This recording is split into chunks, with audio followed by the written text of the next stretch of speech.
რატო დამიკიდე მე ხო იცი ვის მიკიდებ ბედაში სიტყვიერი შეურაცხყოფის და მუქარის ამსახველი ეს აუდიო ჩანაწერი შინაგან საქმეთა სამინისტრომ ტრეფიკინგის საქმის ერთ-ერთ მთავარ მტკიცებულებად წარადგინა. გამოძიებით დადგინდა, რომ საქმის მთავარი გმირი წარსულში არაერთი დანაშაულისთვის ნასამართლები 32 წლის ქალია, რომელიც 62 წლის ქალს სხვადასხვა პირთან სექსუალურ კავშირს აიძულებდა. ამ გზით მოპოვებული თანხის ნაწილს კი თავად ისეკუთრებდა.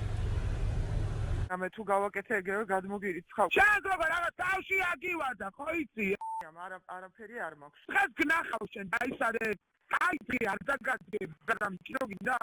ედას ვარდამჭერა მე ვიყოდე და გამოგივარდები სახში, გადმოგაგდა მე 4 სართულიდან.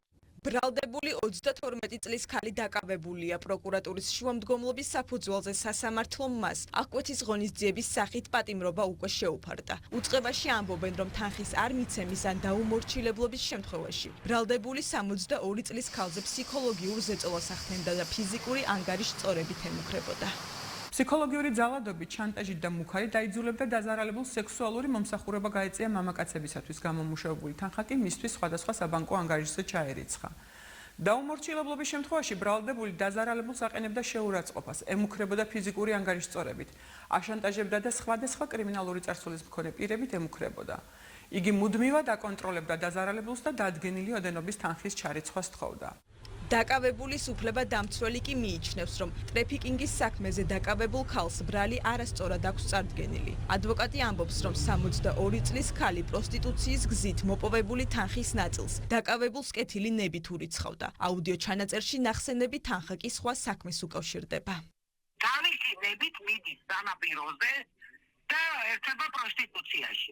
ერთ-ერთი გოგონა მას ავიწროვებდა იქ ეს ტერიტორია, საიდან მოხვედიდა რა გინდა აქ და შეეწყობებოდა და ამ დროს ჩემმა დაცვას ყოფა დაიცვა.